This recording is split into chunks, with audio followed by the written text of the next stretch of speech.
Səni sevmək kəsiz bir dua idi. Dilim sustu, qəlbim səninlə danışdı.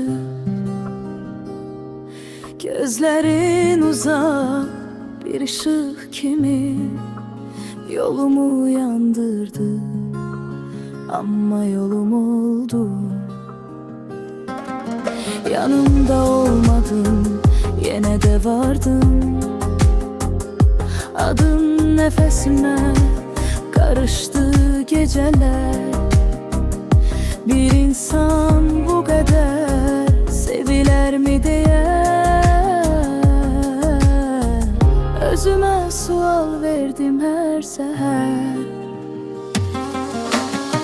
Ellerine dokunmadım hiç vaxt, ama ruhum seninle isindi. Sensizliğe alışmak istedim, kalbim buna hiç vaxt öyrəşmədi. Sevgi bazen qovuşmaq değilmiş, sadece gözlemekmiş, inanmakmış. Bir gülü uzaktan sevmek kimi, elim değmese de onu kurmakmış.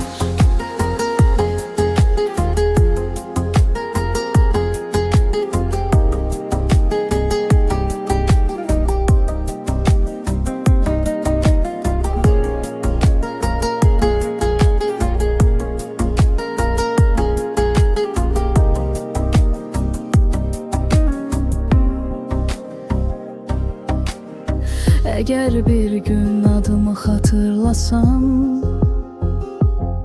bil ki mən səni heç incitmədim. Sevməkdən başqa günahım olmadı. Səni sevdim və bundan utanmadım.